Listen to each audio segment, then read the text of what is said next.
আমরা যদি সেজেগুজে ফিটফাট হয়ে এখানে না আসি তাহলে তোমরা থোড়ি আসবে এই দোকানে? বিরিয়ানির দোকানে বিরিয়ানি খেতে যাব? No no no. সাজুগুজু করা সুন্দর দুটো মেয়েকে দেখতে যাব? হ্যাঁ। Okay okay, thank you. না মানে এরা তো নিজেরাই বলছে সাজুগুজু আর ফিটফাট হয়ে আসে, না হলে লোকেরা তো নাও আসতে পারে। তার মানে লোকেরা কি বিরিয়ানি খেতে যায় না, এদের দেখতে যায়? তো দিনকাল কেমন চলছে সবার? আশা করি সবাই আছো ভালো। তো গাইস আজকে কথা বলবো দুই বোনের বিরিয়ানি নিয়ে। মানে এই দুই বোনের বিরিয়ানি ওই ফোন পে পাওয়াটার মতন বিশ্ববিখ্যাত হয়ে গেছে।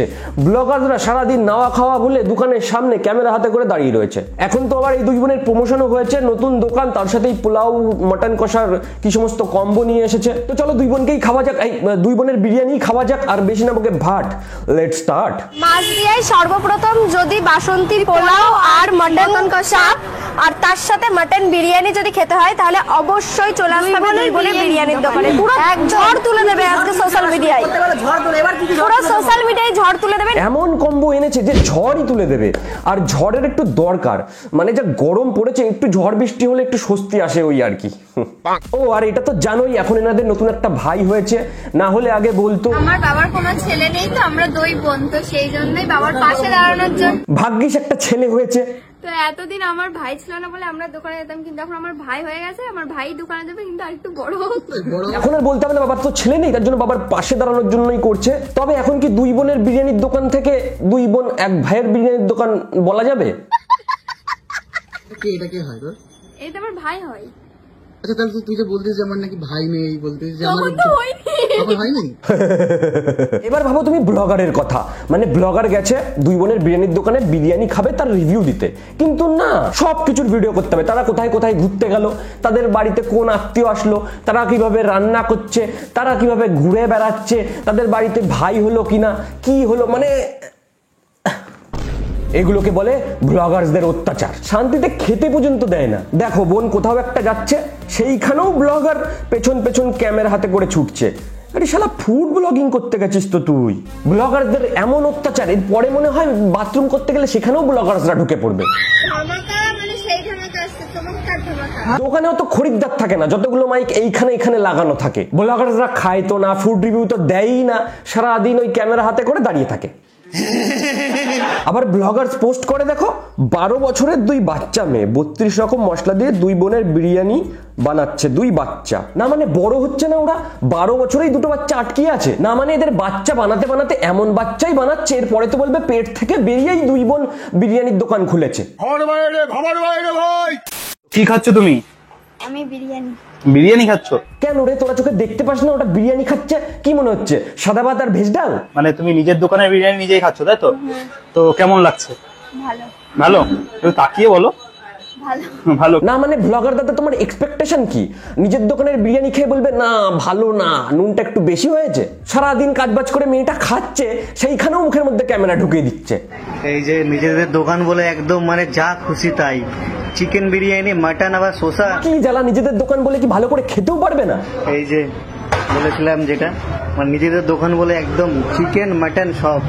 এসে দেখা হাতটা ছড়া দেখে হাতটা ছড়া। আরে দাদা নিজেদের দোকান বলেই তো মন শান্তি করে খাওয়া যায়, যা লাগে তাই চাওয়া যায়, টাকা তো দিতে হচ্ছে না। ব্লগারদের এই কি উপদ্রব, শান্তি করে দুটো খেতেও দেবে না। দোকানের নতুন কাজের লোক এসছে। আচ্ছা যদি কারো লাগে তাহলে ফোন করতে পারো। নিজের দোকানে নিজে ঝাড় দিচ্ছে, তারও ভিডিও করে পোস্ট করতে হবে। এরা আবার নিজেদের ফুড ব্লগার বলে, যাই ফুডের রিভিউ করতে। আর এইগুলো হচ্ছে ফুডের রিভিউ নমুনা। কি বলবে, তাড়িয়েও তো আর দিতে পারে না। তবে সাবধান হয়ে যাওয়া উচিত। আর মাঝে মধ্যে ফ্রি ফটকে একটু বিরিয়ানিও এদেরকেও খাইও, না হলে ধরো এরাই আবার বিরিয়ানি ফ্রিতে না খেতে পেয়ে তখন আবার খারাপ রিভিউ দিয়ে দেবে। চুপ চুপ, ফুড ব্লগিং চলছে।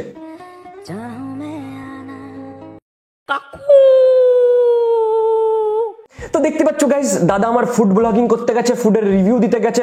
কত সুন্দরভাবে ফুডের রিভিউ দিচ্ছে। কিছু লোক ভিডিও বানাতে যায়, কিছু লোক ফ্রি ফটকায় খেতে যায়, আর কিছু লোক রিলস বানাতে যায়। দাদা রিলস তো বানাচ্ছ, মুখখানা মিলাবে কে? চুপ করে থাকলে কি রিলস হয়? বলছি কি বিরিয়ানির দোকানে গিয়ে যদি বিরিয়ানি খাই টাকা দিয়ে অবশ্যই, তবে কি ফ্রিতে রিলস বানাতে পারবো? আমার কি চান্স হবে একটা? তাহলে পট করে চলে যেতাম আর কি। আজকে মরলে কালকে ভুলে যায়। দুই বোনের দোকানে বিরিয়ানি খেলে রিলস বানানো free. Okay, okay. Thank you. দেখো এক একজনের এক এক রকম শখ। ইনি আবার গেছে ক্যাডবেরি দিতে। ও হো হো হো হো এও কি ব্লগার নাকি? ব্লগার কিনা জানি না, তবে বাচ্চা মেয়ে তো, 12 বছরের বাচ্চা, তাই ক্যাডবেরি দিয়ে আসলো। कोई बात नहीं। যে যেমন পাচ্ছে ফুড ব্লগ নিয়ে নাম করে হেগি দিয়ে চলে আসছে। আর দুই বোনও কিন্তু রিলস বানাতে কিছু কম যায় না। বিরিয়ানি বানাতে বানাতেও রিলস করছে, রাস্তাঘাটেও রিলস করছে, আবার বিরিয়ানির দোকানেও রিলস করছে। তাই তো ফুড ব্লগার্সরা গিয়েও ফুড রিভিউ বাদ দিয়ে রিলসই করছে।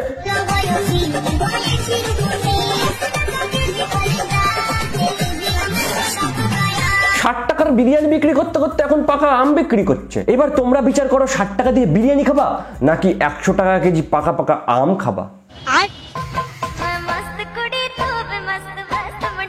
আর এই ছোড়া তো সারাক্ষণ বিরিয়ানির দোকানেই পড়ে থাকে, সারাদিন এদের দুজনের সাথেই থাকে, এদের সাথেই ঘুরতে যায়। কেস কি জানি। দাদা তুমি কি বোবা নাকি? হ্যাঁ মানে রিলস বানাচ্ছ, তা এইভাবে দাঁড়িয়ে থাকার কি আছে? তুমিও কিছু বলো, মুখ দিয়ে লিপসিংটা করো। রীতিমতো দেখে অবাক হয়ে যাচ্ছি, এরা দুজন খাচ্ছে, একবার আমাকে বললেও না। কি রে, একবার রাহুল দাকে বললেও না খাওয়ার কথা? আরে শোনা গো আমার, কি রে, একবার রাহুল দাকে বললেও না খাওয়ার কথা? এই রাহুল দাই মনে হয় এখন বাবাইদার ভূমিকা পালন করছে। বাবা এই যে রাক্ষস, অন ক্যামেরা রাক্ষসকে দেখাতে পাচ্ছি।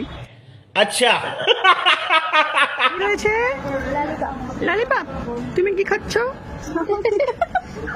তুমি কি খাচ্ছ সোনা? আর এক প্লেট নিয়েছি, প্রথমে বললাম 2 প্লেট খেতে পারবো না, কিন্তু যা টেস্ট, এটা বলছে নাকি বেশ ফাটাফাটি লাগছে। যথারীতি দেখতে পাচ্ছ এই রাহুলদার ভূমিকা অনস্বীকার্য। মনে হয় রাহুলদার সাথে একটু ওই ইন্টু পাপা পিন্টু কিছু রিলেশন ফিলেশন আছে। যাই হোক, পার্সোনাল লাইফে হস্তক্ষেপ করা উচিত না। আমি গেছি বিরিয়ানির দোকানে বিরিয়ানির রিভিউ দিতে, সেখানে গিয়ে ঠিক নাই সব। आप कहाँ थे ज्ञानी बाबा? ওই সমস্ত নিয়ে কিছু বলা যাবে না, কারণ দেখলাম একজন রোস্ট করেছে, সেইখানে গিয়ে এরা আবার কমেন্ট করেছে কিছু করে খাও।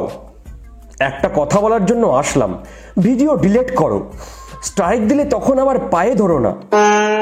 এর জন্য আমি কিছু বলছি না, কারণ যদি আবার স্ট্রাইক ফাইক দিয়ে দেয়, একটা ভয় আতঙ্ক তো কাজ করে, তাই না? স্ট্রাইক পড়লে আবার এই কৃষ্ণনগর থেকে মাছ দিয়া যেতে হবে এদের পায়ে পড়ার জন্য, অত রিস্ক নেওয়ার মধ্যে নেই।